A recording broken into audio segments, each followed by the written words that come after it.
Welcome.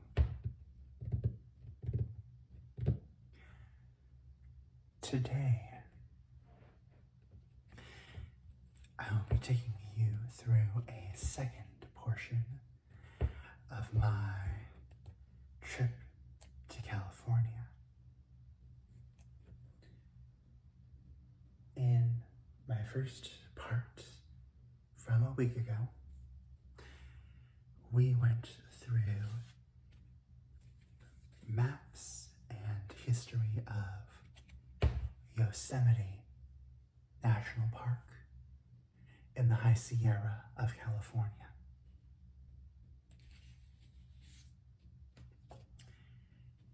And in this video,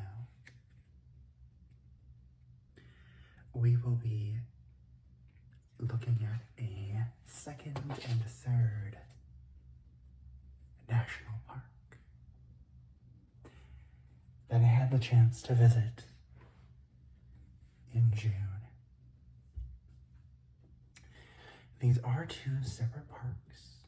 They count as separate national parks. They're also in the High Sierra, but they are run within the National Park Service as one unit of national park. These are Sequoia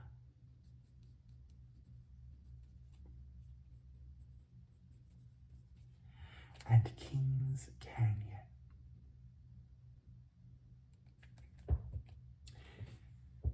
They are about an hour and a half to 2 hours away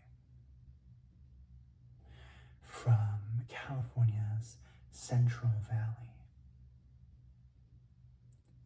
in Fresno primarily as the big city. So around the same distance as Yosemite, but to the east this time. We'll be looking at a number of maps of the parks, including detail areas of both parks. And we'll also be looking at a newsletter that I have, similar to the one that we saw in the Yosemite video. I also want to mention that in preparation for hiking in the park, I also got a National Geographic map. I got a similar map during my time in the Apostle Islands last fall,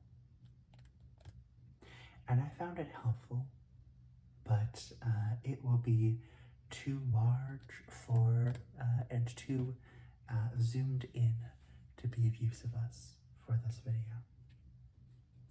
However, I definitely recommend getting maps like this if you have the time to prepare and if you plan on doing in-depth hiking in the parks. More on that later.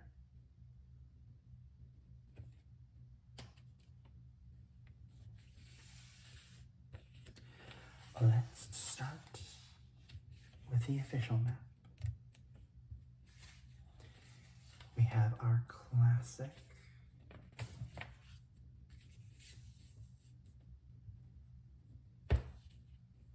image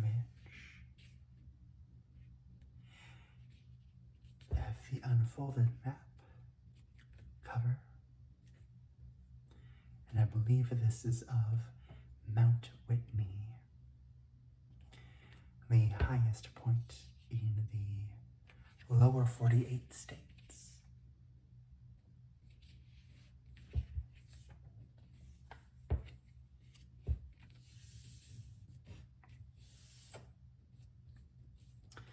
Here on the back side of the map, similar to the back side of the main Yosemite map, we have descriptions of the different biomes. and a brief history of the parks.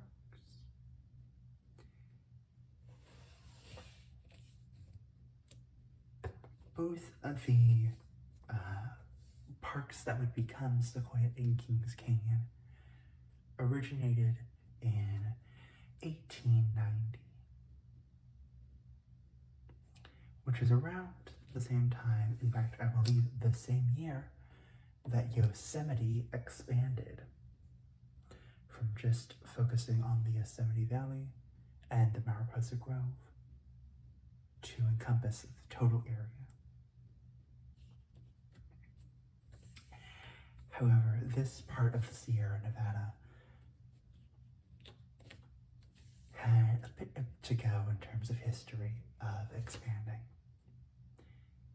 The parks began as two separate parks in the same area, but more isolated.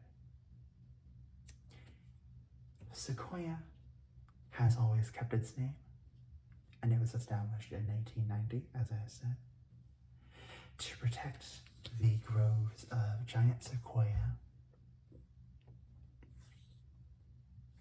in this lower stretch of the Sierra. And in the same year, General Grant National Park was created to protect a northern grove of sequoias, including the General Grant tree. However, since the creation of the parks, there were calls for greater protections of larger portions of the High Sierra, including the actual Sierra Mountain ridges, including the Kern Canyon, which now is part of the National Wild River and Scenic River systems, and the Kings River Canyon, which behind Hell's Canyon, between Oregon and Idaho, is the second deepest canyon in the United States, even higher than the Grand Canyon in Arizona. And so in 1940, both Sequoia and General Grant increased greatly in size, expanding eastward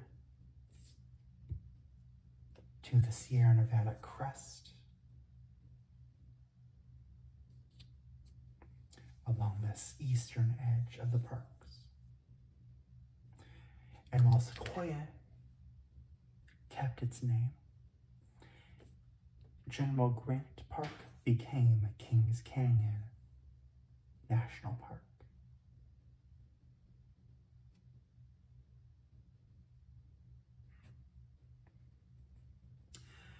These parks, over 800,000 acres in elevation, 8,000 acres of land, have a diverse elevation range from 1,360 feet at the foothills of Sequoia to Mount Whitney at 14,494 feet.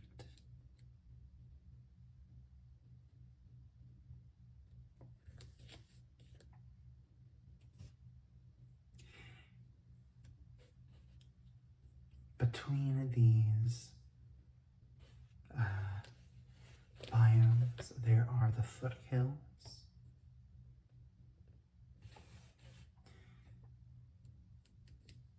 which have a variety of plants and meadow types like chaparral.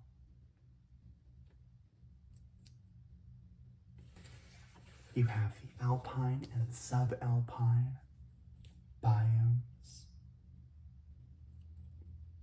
where soil is scarce. Trees and other plants have to adapt themselves to survive, or not survive at all, upwards of 11,000 feet.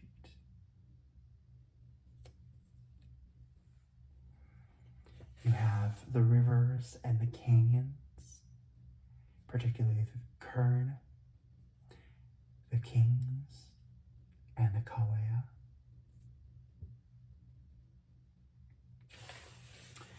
You have forests, here montane forests, montane meaning near mountains,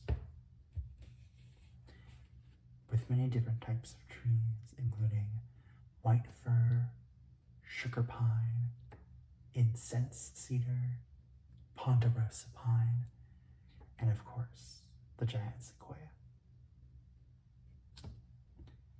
And lastly, underground, there are caves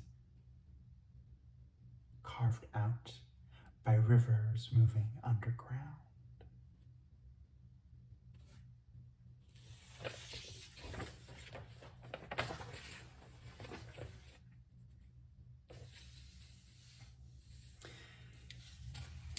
In this map, we see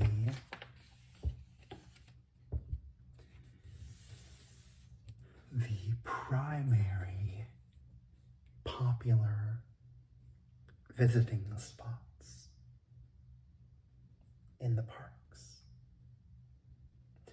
Obviously, the stretch eastward gave Kings Canyon and Sequoia vast amounts of land, primarily of interest for thru hikers, backpackers. For those who are more of a touristy bent, day hikers,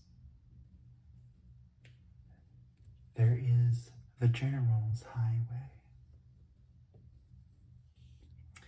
a highway from the early years, I believe the 20s of the parks,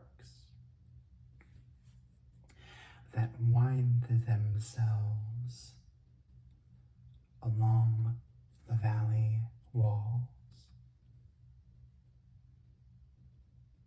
quite torturous in terms of hairpin after hairpin, climbing up the valley.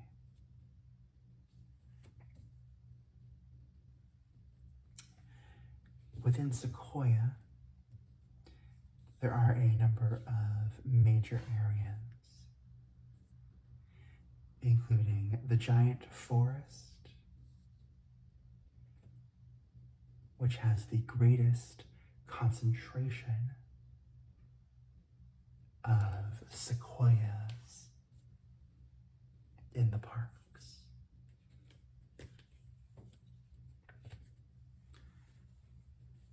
We'll briefly go into this giant forest map, which is almost a necessity, as the trails, while well marked,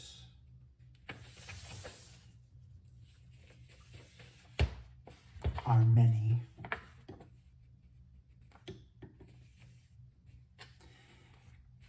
and it can be quite a bit of altitude and a bit of distance if you get lost.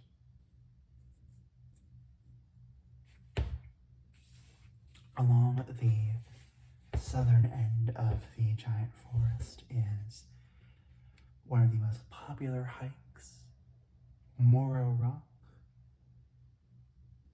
which is only 0.3 miles of distance, but is a nearly constant set of steps that are sometimes only narrow enough for one person to go up or down. So quite difficult and definitely not what I would call accessible.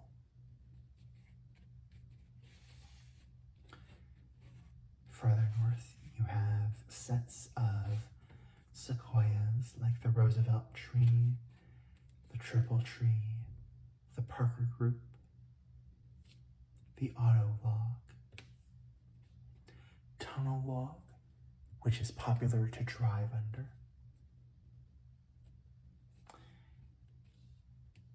the Booker T. Washington tree, and the Colonel Charles Young tree. Out in the east, we have Crescent Meadow and Log Meadow.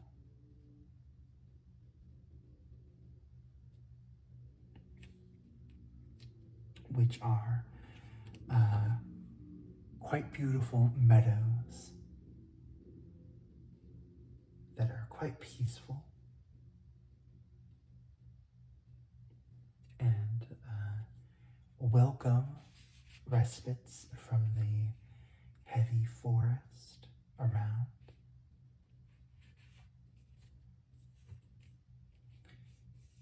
Near there are Tharp's Log and the Squatter's Cabin.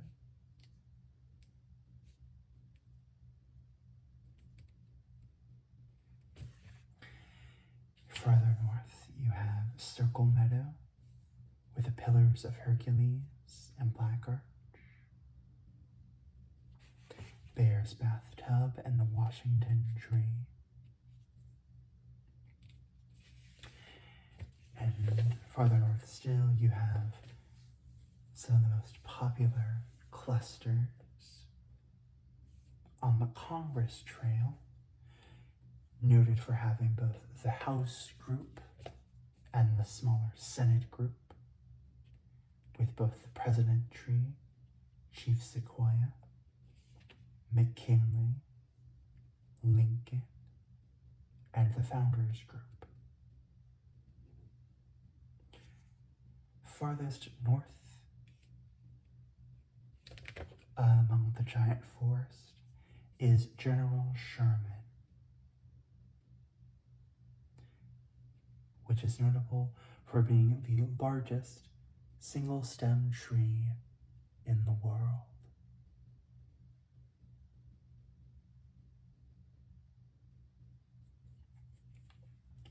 It is quite a sight, and it leaves you in awe that something so massive could exist.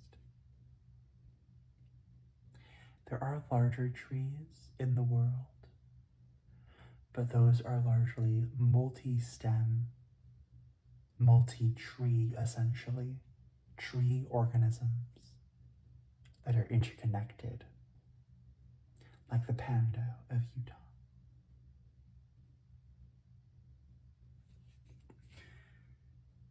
Farther south, closer to Mora Rock, and in fact the shuttle stop for Mora Rock and Crescent Meadow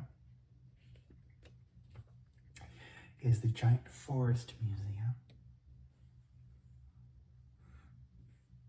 which is a museum as well as bookshop and information center that offers a number of different perspectives on the giant sequoia, its importance to both the indigenous First Nations as well as to the well-being of the forest. An important part of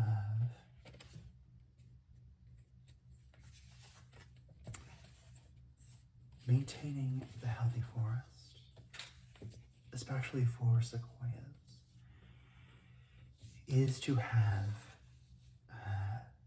prescribed birds. We normally think of fire in forests as a bad thing, as something to be avoided.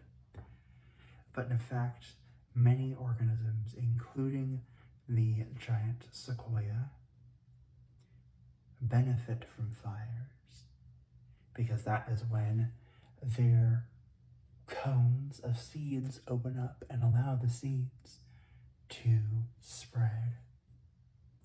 And so having prescribed fires allows them to reproduce eventually and allows for new sequoias to grow. We've covered the museum and General Sherman. The other major visitor center and information center of Sequoia is at Lodgepole, farther north by about 2 miles. Here you can find also information about the park and its ecology primarily, less so than the actual sequoias themselves.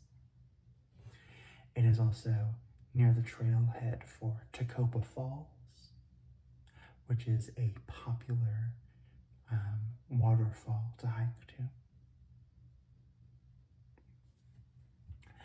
And nearby is one of 2 major hotels in the park, the Waxahachie Lodge. I and my family had the chance to visit and stay at the lodge, and it was a good experience compared to staying outside of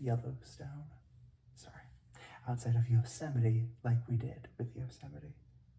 Staying within the park was beneficial.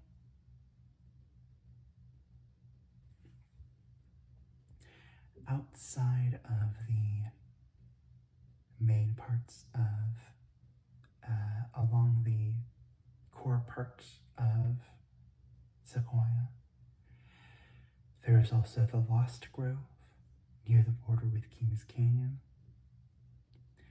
Little Baldy, also a shorter but steep and strenuous hike. Marble Falls, similarly, and Mineral King,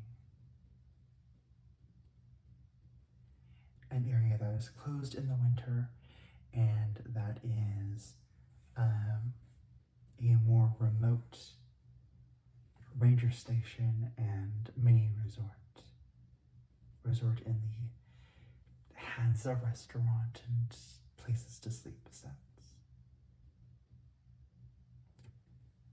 Lastly, there is Crystal Cave,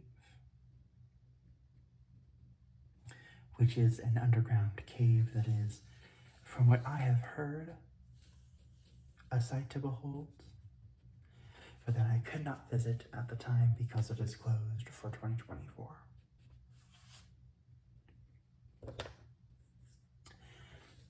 Farther north, along General's Highway, we eventually go out of the national parks into the Sequoia National Forest.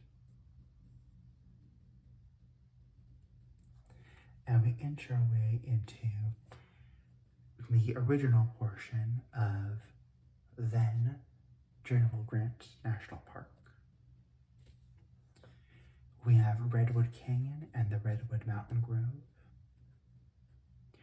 which again were closed for restoration in 2024. Near the entrance station from the west, from Fresno, there is Big Stump Grove and La Pièce de la Résistance, the General Grant Grove, which includes General Grant Tree, which is the second largest single stem tree in the world. Though they have not updated their signs, and it still says that it's the third, even though it's the second. Nearby, there is a small village of a lodge, as well as a visitor center and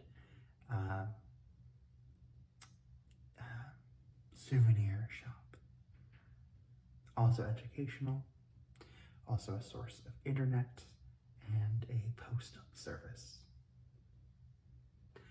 Lastly, nearby there is Panoramic Point, which can offer views of the montane forests in the western portion of the Kings River Canyon before you actually get to Kings Canyon. I say partial view because when we were visiting in June of 2024, there were both wildfires started by lightning in the Central Valley, as well as a prescribed fire in the General Grant area of the national park, and so the air quality was quite poor when we were visiting.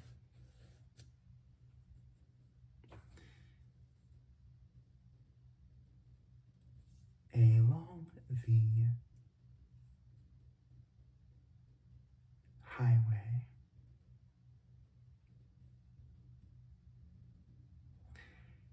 there are a couple places farther north, including Hume Lake, which is a popular destination, though not part of the national parks, but still part of the national forest.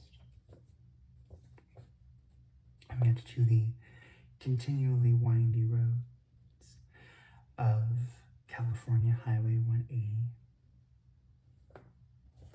all the way up to Cedar Grove and the Kings Canyon proper.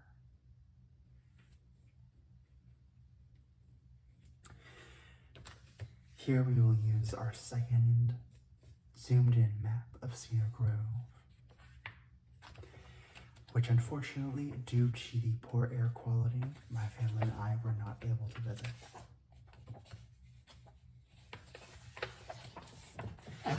But I will say, I will be excited to go again, simply to visit the canyon. So farther to the south and the west, we have the Cedar Grove Village, which has places to sleep, camp, and eat, along with its own visitor center and trailheads up into the mountains.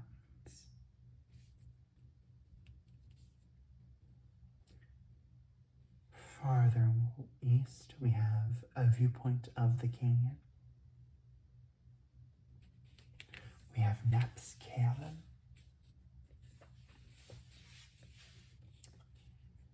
We have the start of the river trail with the Roaring River Falls,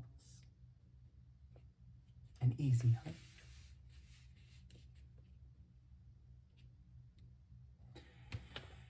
And we have one of the most popular trails, Zumwalt Meadow, a meadow along the banks of the Kings River.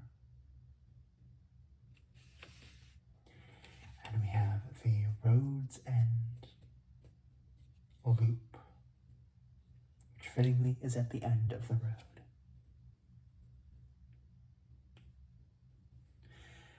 Here there is a permit station for those who wish to backpack in the Sierra.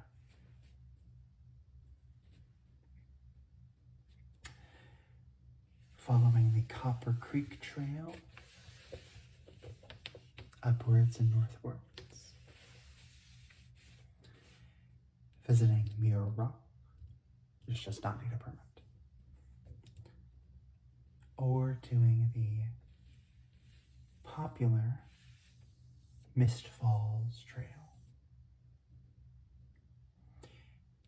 And an elevation of around 750 feet. Elevation gain, I should say.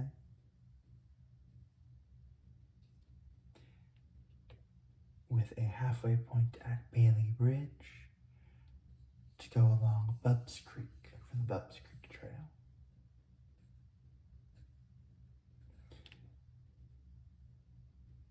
One question that I have found but not found an answer to is that another term that I've seen for Road's End is canawires. Kanawayers.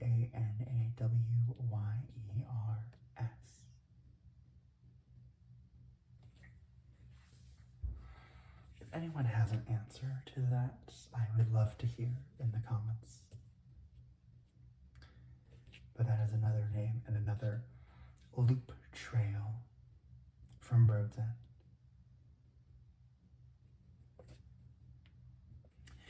In both of these zoomed in maps, the backsides have a number of helpful tips for hiking in the areas, as well as suggestions for hikes to do, including Roaring River Falls, 0.4 miles, Zimwalt Meadow, 1.5, the River Trail doing both at 4.7, Copper Creek to Lower Tent Meadow, 8.5, the Kanawire Loop, 4.5, Bubbs Creek, 8, and Mist Falls, 8.2, including the Paradise Valley, 12.2. And here is a view of Mist Falls, the reward at the end of the hike.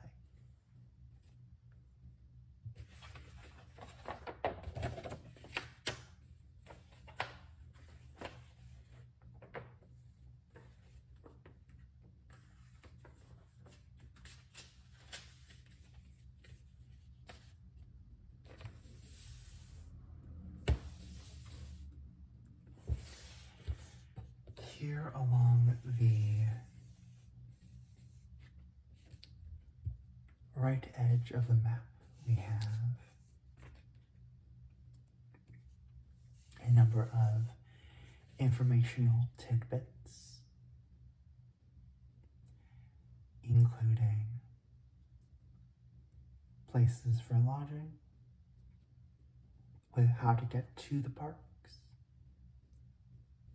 basic information about accessibility and camping,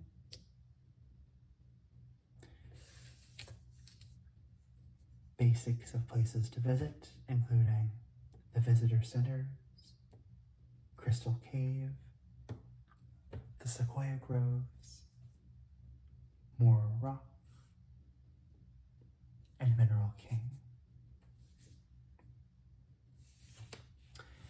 I like here at the bottom,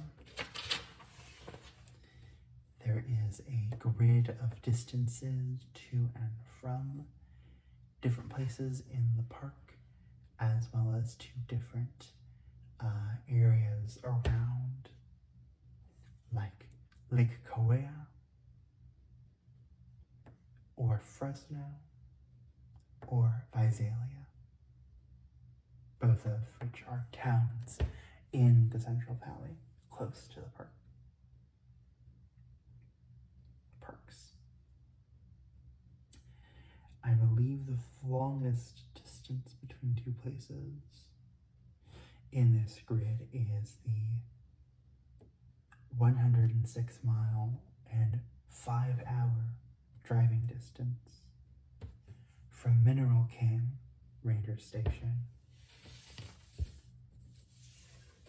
up to Zumwalt Meadow.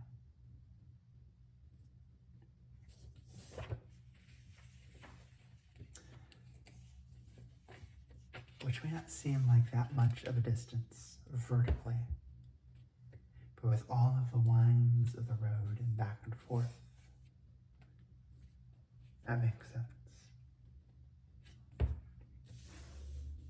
Lastly, there is a mini map to show the different places of the High Sierra, including Yosemite, Kings Canyon, and Sequoia, as well as other National Park Service sites like Devil's Post Pile, a national monument on the eastern side of the Sierra, Manzanar National Historic Site, a former internment camp on the eastern side of the Sierra, and Death Valley, another national park in California and Nevada.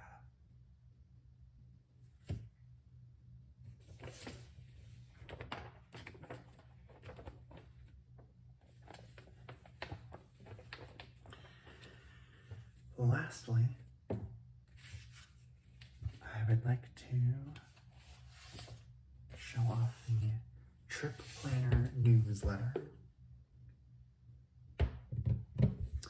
that Sequoia and Kings Canyon offer.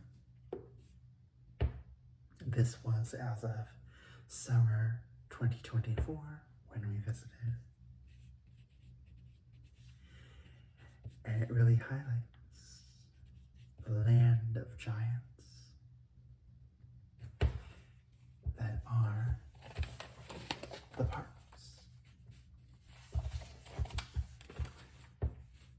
We have additional tables of places of driving distances.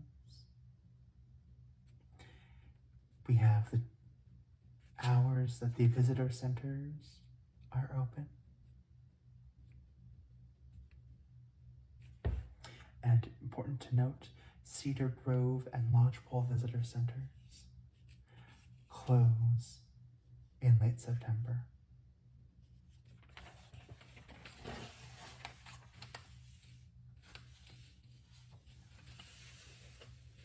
We have the various facilities of the parks,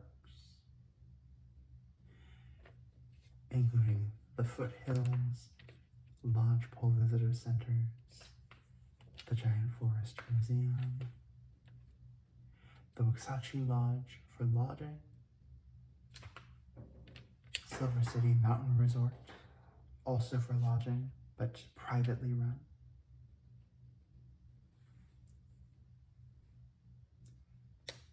the Cedar Grove Lodge,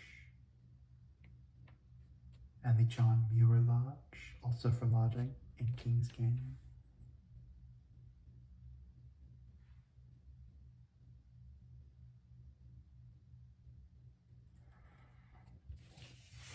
We have where to get your wilderness permits,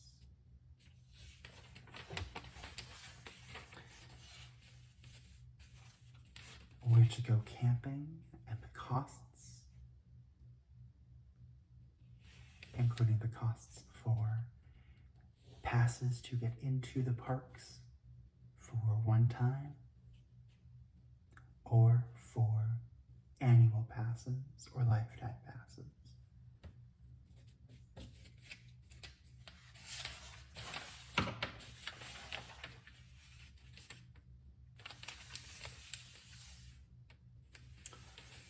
We have another map of the popular areas of the parks, including key places to visit,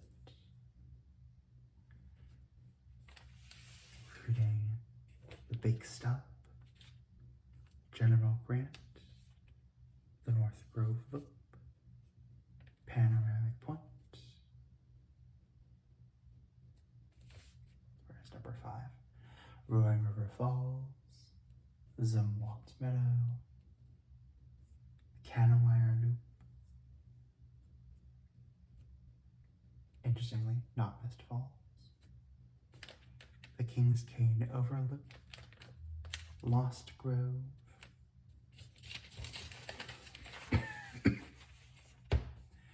Maricopa Falls, General Sherman, nope, sorry, the Congress Trail, General Sherman, the Big Trees Trail, Tunnel Log, Muro Rock, Amphitheater Point, Hospital Rock, and Tunnel Rock.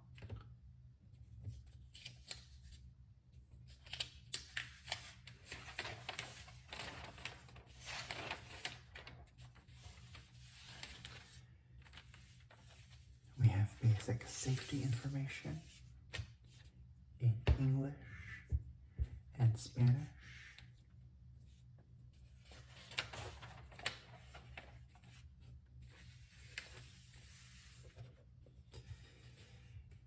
And lastly, we also have a visual of the shuttle system in Sequoia. There are no shuttles in Kings Canyon. At one point there were, but there have not been for quite a while that I've heard. The shuttle system in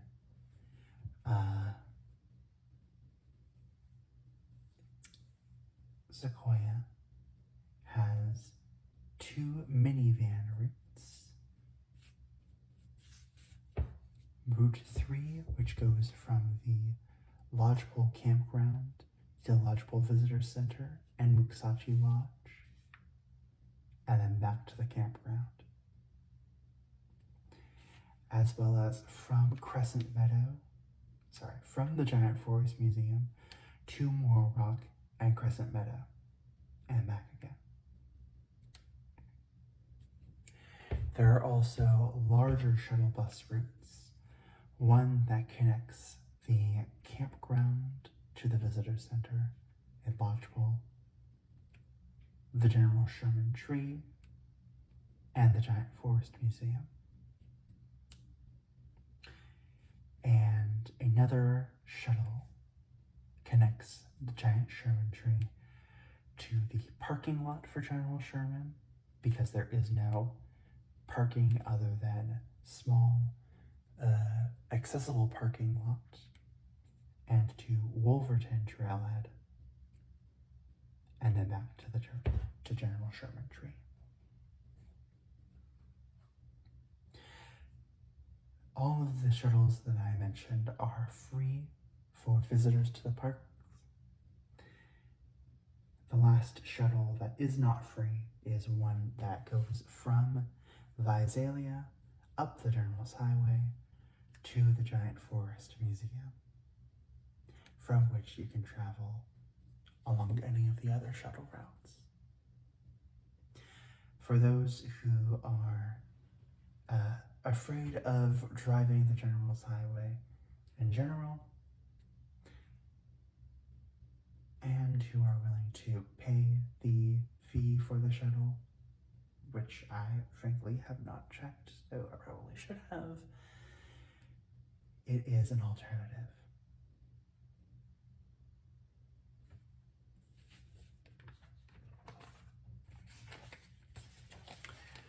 So there you have it. Those are my favorite places and the main places for Sequoia and Kings Canyon parks. I will definitely want to visit again.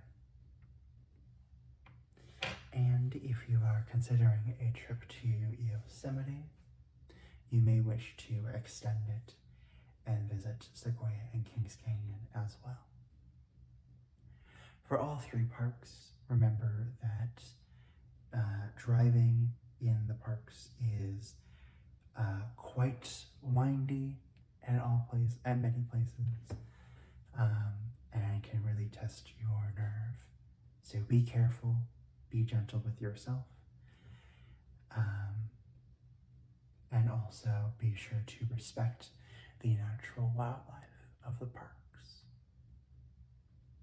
We want to keep having the parks for as long as we have them. thank you all for watching this video and the Yosemite video. If you have not watched the Yosemite video, I definitely recommend it as well.